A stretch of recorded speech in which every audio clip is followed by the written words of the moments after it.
Preparing live stream. Hey, I am excited. Welcome back, everybody. It's been a minute. Miss Coach Alessia has been pregnant and dealing with all of those things, and I've been moving around apartments in Denver. As per usual, moving around, as I do. So we are back. We're going to be doing these on a pretty regular cadence again on Monday nights. So I hope you guys missed us because we missed you. We did. And also there's so many conversations that have been happening between us and then with our clients and check-ins, like, oh, that would be a good live. Oh, we should talk about that. So this morning we were just jotting down all these things. We're like, let's talk about this because it's October. What is even happening? And continue. Sorry, I got no, I was gonna say, go ahead. It's crazy. It is crazy. And I got excited about something. And, a couple months ago, I did this and I wanted to make this announcement at the beginning of the video so that if you don't make it, which I'm encouraging you to make it to the end of the video, but if you don't, we are going to be running something for just our Facebook group and our email list again, which is we are going to be picking 5 people to do free nutrition and training audits for. So that email is going out today with the application. We're also going to post that application in here. It's going to be pretty in-depth so that we can help you. It's a metabolic assessment. It helps us understand where your body is at and what you need. So we're going to be picking 5 people who apply for that to do completely free training audits for. We are going to book calls with you or send you Loom videos where we're going to just break down what you're currently doing from a training perspective, from a nutrition perspective, like our point of view as a coach. If you just want some free assistance and you maybe want to see what working with us is all about, that's great. If not, and you're just like, I think I have a handle on this, or even, I'm throwing everything at the wall, nothing is sticking, or I feel like I'm doing everything right and I'm not making progress, or you're just like, I think I have it, but I would really love a professional opinion on where to go from here, please apply for that free assessment. We were like, damn, it's October. There is it seems like at this point, we're like, oh, it's the end of the year. I'll try again next year. It's like, we still have an entire quarter. This is the Q4. This is the finish. As a matter of fact, it's a really, really good time to work on certain goals. And we can help you with that because we still have 3 months left and we don't have to, throw in the towel yet. So for those people who are wanting to work towards their goals and want some help from us, we are going to be picking 5 people. So again, that application is going to be in this Facebook group as well as in our email list, which you're probably on if you're in this group. So keep an eye out for that. But I just wanted to make that announcement before we get started. Yeah. And if you're already a client of ours, or you have been, and you've been talking to some friends about what you're doing, or my favorite thing is when it's like people around me are noticing changes in my body, talk to them, because that's the best kind of, I don't really want to say referral, but you could help somebody else. And maybe if they're not ready to jump into full-blown coaching yet, this could be a really good opportunity for them to kind of just get a little taste of what it would be like to work with us or just have someone assess them. So, but yes, it is crazy that it's October, and with October comes lots of fall weekends and fall activities and football Sundays. And I don't really watch football that much anymore, but I remember when I was dating my ex-boyfriend, it was like, you didn't do anything else on Sunday. And it was just pizza and wings and beer. And I never even drank soda. And then I was like, I'm drinking ginger ale all day. Okay. And I just remember feeling Monday mornings, I would always say oh man, I didn't do anything to prepare myself for the week, mentally, physically, holistically. And I kind of always felt like crap on Monday. And I really didn't understand why until I kind of assessed that. But anyway, so we wanted to talk a little bit about things you can do to stay consistent during the weekend. And it's not just about splurging and going out and, enjoying yourself, but I find that typically every season has something where it's summer is daytime barbecues and you're drinking. And then the fall is football Sundays, and then holidays are holidays, right? They're 3 days, but for some reason, come November 1st, it's no, it's crazy. It's the holidays. Yeah. And then you have 2 months where you're I really need to get my life together. And then it's spring and you're getting all I want to go to outdoor bars and go to rooftops, and it just recycles. And wedding season, I feel like it's wedding season. Yeah. if it's not something, it's something else, right? Like there's always something, there is always going to be some reason during each season to not prioritize, or to not be consistent on the weekend. So we wanted to kind of just talk through some things that you can do, and also like what level of consistency do you actually need to see results? Because I think this idea of being consistent on the weekends is like, oh, I either have to, weekends are free for alls, and I just, I track nothing, I don't work out again, I wake up on Monday morning feeling like crap, or, oh, I just have to maintain exact protocols and I can't go out to eat and I can't do anything. And, like as per usual, I think there's a spectrum depending on what your goals are, but there's always going to be that gray area. And like, what do we think you should be doing on the weekends, and kind of some strategies to help you stay more consistent? Because again, weekends really occupy potentially like, Friday afternoon, all day Saturday, all day Sunday. If you're for a full 2.5 to 3 days out of your 7-day week, just going ham and, kind of just eliminating all shreds of fitness and nutrition, you're probably going to feel that starting over every Monday, feel frustrated. And that is the worst feeling like you can't progress, feeling like, you're frustrated with your progress. And, we see that a lot as far as like the mindset that I think people kind of come into things with, like, I don't want to give up my weekends. It's like, well, don't give up your weekends, but what do you really want your weekends to look like in order to feel your best and not feel like crap on Monday? Yeah, and we can apply this to so many things. It's like everybody's tendencies might be a little bit different. So I don't want to generalize. Like some people struggle to eat enough during the weekend, or like get enough protein in during the weekend, right? Some people are like, yeah, I just took 3 untracked days and not really sure what happened, but like I think I did okay. And then sometimes we even see in people's tracking, like, okay, significantly eating in 2 different places from the weekends to the week to the weekdays. Like weekdays we're being really good, right? And then we tell ourselves like, it's the weekend, I deserve to do X, Y, and Z. And then essentially we're like sabotaging our progress. And 2, the one thing that I think we both feel, because guys, most of our clients are like obviously women and young and social and successful, and like you want it, you're going out, you're doing things. We're not saying like you have to stay home and hibernate in order to achieve your goals. I think you actually learn so much more about yourself and self-discipline. And when you are still doing your lifestyle things, you're just altering what you're doing within those, you're altering little habits that you're doing within those things you're still doing. Like Shelby was axe throwing this weekend. Like, yeah, she could have turned it into like a massive binge drinking, ordering pizza, then like stopping at Taco Bell afterwards because like it just tastes good. But like you can still go axe throwing and not have to like have it turn into this spiral of not great decisions that you're making. Yeah. And I think that's, again, it's like always establishing with yourself what my goals actually are, because I think that we get into this mindset where it's a weekend, it's a holiday, whatever, I deserve this. And it's like, no, you deserve to actually reach your goals and feel good. You don't necessarily need to reward yourself with unlimited food and alcohol. Of course, not saying like you can never do that, but I think people do take that a little far, with like, oh, it's been a hard work week, this must be what I need to do. And I think it's totally fair to have some drinks here and there. I think it's totally fair to go out and enjoy, be a foodie in your city. I love trying new restaurants because I travel so much. It's like, ooh, like I want to look around and find the great restaurants. But it's about choosing your indulgences. And also, we talked a little bit about this morning, is there's a level of preparation that you can do to help yourself out. So let's talk about that first, because to your point, a lot of people overdo it on the weekends, but we definitely have some clients that have a hard time eating enough on the weekends.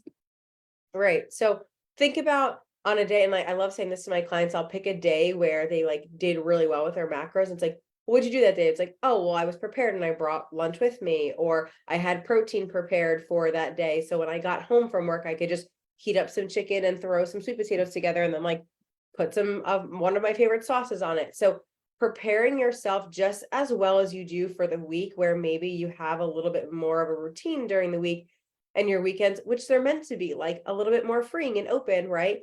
But if you're not prepared, that's where you might find yourself scrambling. And at the end of the day, and this can apply whether you're tracking macros or not, it can, you're at the end of the day and you're like, damn, I probably just didn't eat enough protein today. And that's why I'm feeling like craving carbs, or like, I feel like I'm like still hungry. I feel like I want something. And it's really just because you were winging it during the weekend instead of having things prepared, like have those protein options prepared. I remember you just shared this with me too for another client. Have 1 to 2 proteins already cooked for you. So that way when you get home or before you're going out somewhere, you can have that on hand or have that. Same thing with carbs. So that way when you do go out, you're like, okay, I know that I hit 80% of my protein today before I went out for dinner. So like, not to say again, you can order 17 things for dinner and like not necessarily feel great about it, but you can order something and not have to worry about like, did I get enough protein today? Did I hit my targets at least like 80%? Than just winging it and then not being short, or going into your macros and being like, I have 60 grams of protein left for today and nothing else left. How am I going to make that happen? So Yeah, just like, people think meal prepping. They're like, oh, like Monday through Friday, when I go to work, I need to be prepared. And it's like, just do a similar level of preparation during the weekend, like pick like Monday and Thursday to be your days you cook protein or something. And just maybe make a little bit less over the weekend if you know, okay, I'm going to go out to dinner Friday or Saturday or whatever. But yeah, I think that's why people fall into that, like, oh, I need to order things, or like, oh, I just couldn't get to my goals, is because they prepare so much during the week because they have a job and they need to, like, meal prep feels like it only needs to go from Monday or Sunday through, Friday or whatever. When in reality, if you just like kind of treat your weekends similarly to how you treat your weekdays in terms of your preparation and the way you structure your meals, you're probably going to be in a better position than most. If you can hit like 70 to 80% of your same habits that you do during the week on the weekend, like that's a pretty awesome level of consistency. It doesn't have to be perfect, but why would you not set yourself up for success in the same way, right? Same thing. If you have to lay out your gym clothes the night before to get to the gym during the week, like, okay, yeah, maybe you don't have to get up at 6 a.m. on a Saturday to go to the gym, but like still lay out your clothes, still pack your bag, just like make sure that you set yourself up for success. Because like you can be more flexible on the weekends, but if you have nothing prepared and nothing planned and no structure, it's probably not going to go great in terms of hitting your consistency of your protocols. right. And another way that you can be prepared too, and again, I know like it's not going to happen every weekend, where if you have a little bit more of like a fluid schedule, you're kind of a little bit more of a go with the flow kind of person. But I think for most of us, you kind of, especially as you get older, you like make plans with your friends 3 weeks in advance because it's like hard to get everyone together. But look at your calendar and say to yourself, okay, I know I have girls' night on Thursday, date night on Friday, no plans on Saturday, but like leaving that open to spontaneity, and then like Sunday going for football. Decide which of those you like really want to indulge in things in. And I'll get into a whole thing about like even the word indulge, because indulge just means enjoy. Indulge doesn't mean like you have to have 18 of something to indulge in it. It's just like, I want to savor it, I want to have it, I want to enjoy it. But look at those dates and say like, okay, girls' night, probably gonna have some champagne. I'll make that like one out of my 2 drinking days that I said I was going to commit to doing, because I want to reduce the amount of alcohol that I'm having. And then Friday night, we're going out to dinner with my boyfriend or whatever, girlfriend. And that might mean like, okay, so then maybe for breakfast and lunch, like you choose to eat at home for those meals. So you can have a little bit more flexibility at dinner. Saturday might be like a little bit more open-ended again. So like maybe you can't plan ahead, but then it's like, okay, and Sunday I'll probably have some beer. So like I'll choose Thursday and Sunday as like my drinking days. And it doesn't mean that like if you have 1 drink on Friday, you failed. But at least you're just setting some bumpers and parameters, and again, just some goals for yourself to stick to, versus from Thursday on. And like, if it's 3 or 4 days, that's almost 50%, if not more, of the entire week that you're like not necessarily prioritizing the things that are important to you, or the things that you said you were going to do for yourself. Yeah, I think that's always a really good plan. And that's why with our clients, we have them fill out in their check-in sheet, like upcoming social events, like tell us about what the next 1 to 3 months looks like, or the next week or whatever. And, a lot of clients, we'll kind of lay it out with clients like, okay, I have this night, this night, this night. It's like, okay, cool. We have 4 nights potentially that could be totally off plan, and you could go, just completely forget about your protocols, or we can like strategize a little bit, like which of those are like, okay, I for sure want to indulge a little bit more in the food. I sure like definitely want to drink that night, whatever. And then picking the ones, because a lot of times I think we all do things habitually that we don't really want or enjoy. And we've talked about this before when you talk about like choosing your indulgences is like, what are your hell yeses and what are your no's? Like, I'm going to a running thing just for fun to meet people tomorrow. Like, I don't need to drink a beer on a Tuesday to be there afterwards, like everyone else will be doing. Like, I don't need to make that one of my drinking days. But this coming weekend, maybe I don't know yet, but like maybe I have something way more fun, which I probably will, Friday or Saturday, that I would rather like save that up for. And again, it's not saying you can't drink on a Tuesday if you have something coming up. It's more just like, I think a lot of us will kind of slide into just going with the flow of what other people are doing when it comes to their nutrition and alcohol. And you have to remember that most people aren't pursuing those goals or taking their health as seriously as you are. So if you want to reach different goals than those people, you probably have to do different things. And again, a lot of the time that just comes down to like sitting down and being like, cool, I'm not going to track on that day. That's fine. But I know we're going for Italian. So I know it's heavy carbs, heavy, fats with cheese and lots of wine. So probably on Saturday, I'm not also going to go for pancakes and mimosas for brunch. Like I'm going to do, egg white omelet and whatever, like keep my fats and carbs a little lower throughout the day. And then go into it that way with that kind of mindset again of just like picking and choosing over the course of this week. If I have holidays and I have football and I have everything else, like which things are really worth it versus which things am I just going to end up kind of like feeling crappy afterwards and it's going to set me back. And you have to just make those decisions with anything of staying on track, and consistency is like, what level of consistency and staying on track makes sense for you and your goals? Like what is going to make the most sense? And there has to be some kind of change if you want to see change, obviously. But, that doesn't necessarily mean you need to. We have plenty of clients that track 5 out of 7 days a week. We have plenty of clients that we do like calorie cycling with, which we're going to talk about next. But I think the ultimate thing is, again, is like that planning, that preparation, treat your weekends similarly in terms of how you prepare yourself so that you can be successful. And then also, again, like strategizing. What does my week look like? Which ones are worth it for me versus like, what can I show a little bit more self-control around and just kind of stay closer to my targets on those days.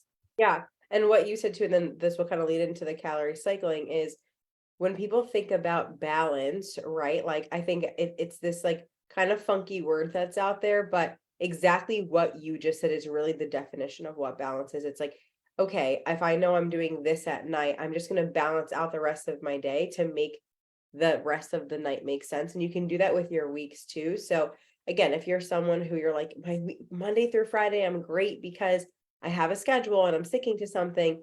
And I just, or maybe you're just like, I just want to have a little bit more flexibility. Like I tend to like to eat a little bit more. And like I am eating out. If you eat out, you can still make good choices, but typically the foods are just higher in calories because restaurants are adding things for flavor that like you might not necessarily be doing at home. So it's the approach that you can take is this will make a little bit more sense if you are tracking like macros, but is eating a little bit less. So let's just say, and we talk about this example tomorrow. If right now you're like progress or your maintenance or whatever phase you're in is that you're eating around 2000 calories and you're like really struggling to stay within that during the weekends, well, then you can do something where Monday through Friday or Monday through Thursday, you're eating like 18 to 1900 calories. And then Friday through Sunday, you're eating, 21 to 2200 calories. So you're still averaging the same amount at the end of the week. Your body doesn't know what day of the week it is. It doesn't necessarily like track it that way.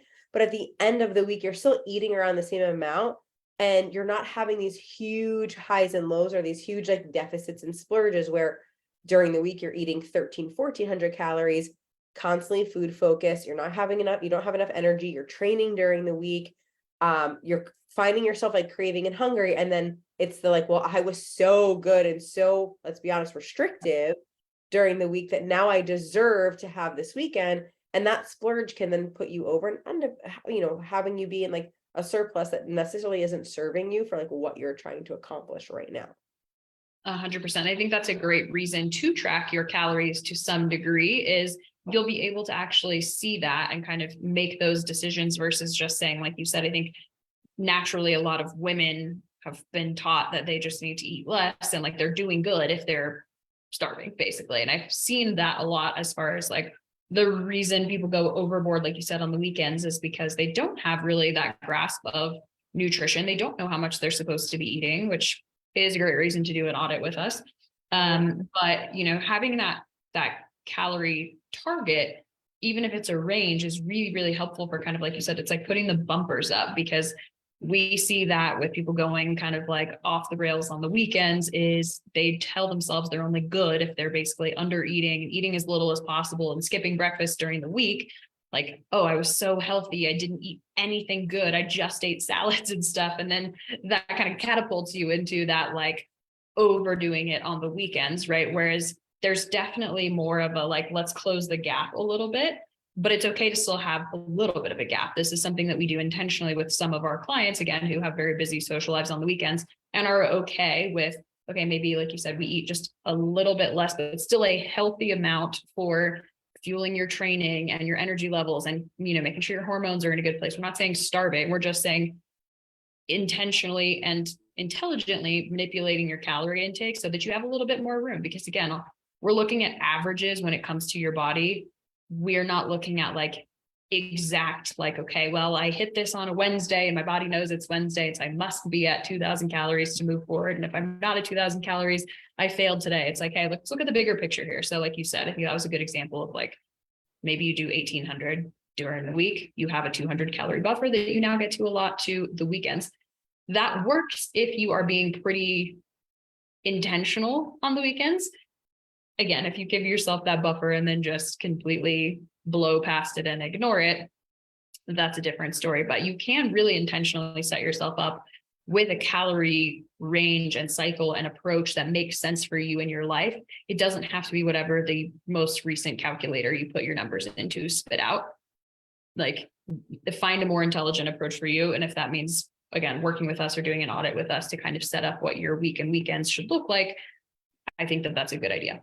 Yeah, and speaking from personal experience, that was a huge thing for me, was the weekends were free for alls and the weeks were super, I wouldn't even say restrictive, just like very routine. And when I first started tracking my food, so if you're someone who's like a little bit newer to tracking, or this happens to a lot of people, just track during the week, right? And then they kind of don't.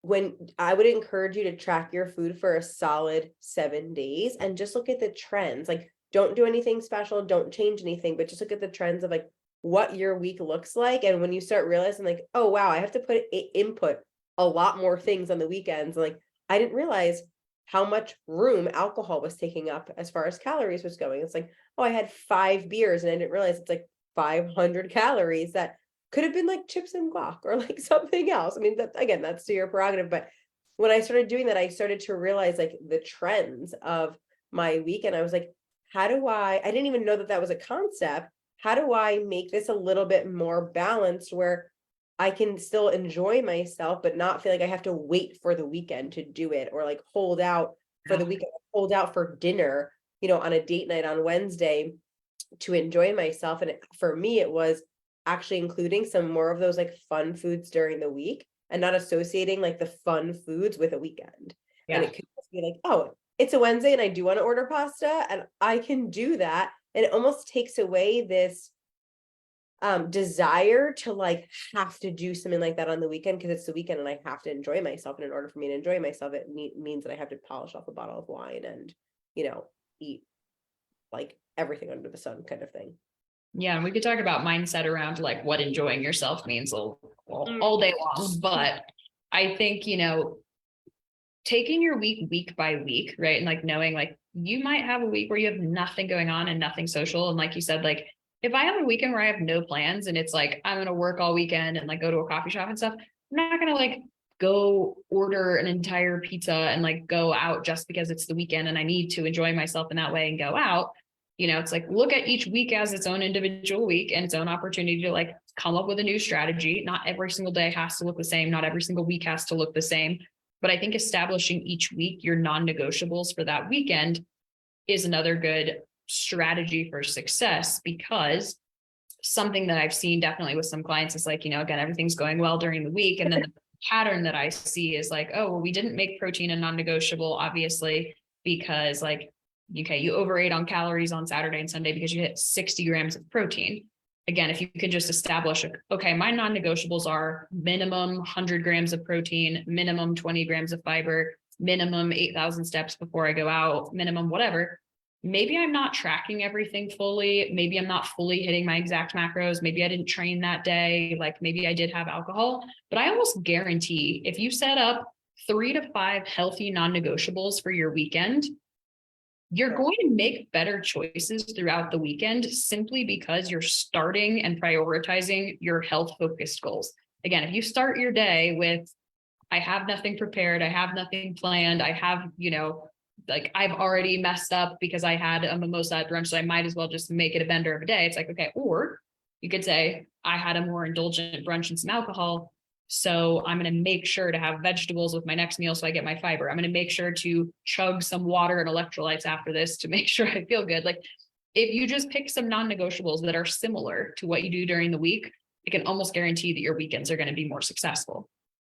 And also, you'll be more cognizant of it during the weekend, where when you go into a weekend, or it could be a vacation, or well, I wouldn't say vacation because I guess I treat those a little bit differently, but going on like a work trip, or if you're traveling or whatnot, you're just out of your routine. It doesn't even have to be the weekend, but if you go into it with no structure whatsoever, no goals in mind, it's less likely to like be on your mind. You're like, oh, well, I'm in this mindset and mode of kind of like fuck it mentality of like, oh, it doesn't matter. But if you go into it with like, okay, I know I might not be able to be weighing everything out to track it, but I'm just more cognizant when I'm ordering a drink or ordering a food. And it's amazing.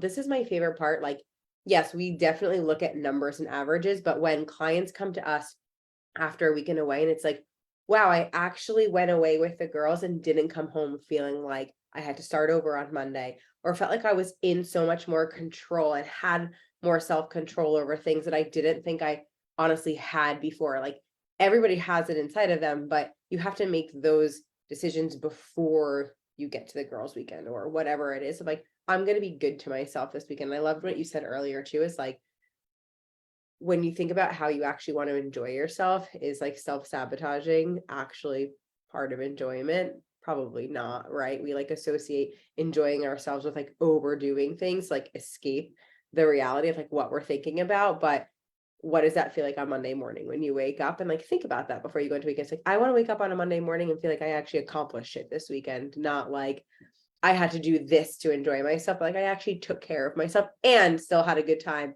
and had great company and made friends, or was spending time with people that like I wanted to spend time with. It doesn't have to necessarily be associated with, overindulging on a weekend to do that for your own goals. And also to what you said, I think this is a big thing, is don't compare yourself to what other people are eating and drinking and doing all that. You have no idea what they're doing 90% of the other time with their life. I remember like being friends with a girl who was very, very thin and petite, and she would eat like an absolute monster when we were out. And I was like, how? I just don't understand. And then later on found out like she literally didn't eat breakfast and lunch and just would eat dinner, and it was macaroni and cheese every single day. Like that was her diet and lifestyle, and I was like, oh, I don't want to give up breakfast and lunch to like do this on the weekends. Like I'm okay with that. Like don't compare yourself to other people, because chances are they either don't have health goals like you have, or again, you don't know what they're doing 90% of the other time to do what they're doing on the weekends or when they're away. And I think that's one of the beautiful things about like embarking on working with a coach or your own fitness journey, is like how much more intentional and cognizant that makes you of the decisions that you're making. It's like hard to ignore, right? And I've told clients that too. I'm like, hey, you don't have to tell yourself you can't have anything. All I'm asking you to do is, before you do it, pause, literally just take a second and like stop, take a breath and be like, do I actually want that cookie? Like, is that actually like, I'm really craving that. It looks delicious. I'm really excited to eat it. Or am I just like kind of going through the motions on autopilot? I'm in a social situation. Other people are doing it. I'm not really thinking about what I'm doing. So I'm just reaching for another drink. I'm reaching for another handful of food or whatever, but I'm not actually being present and enjoying this experience. Because if you take a pause and you're like, no, hell yeah, I really want that cookie. Girl, have that cookie. Okay. Like that's fine. Make it work.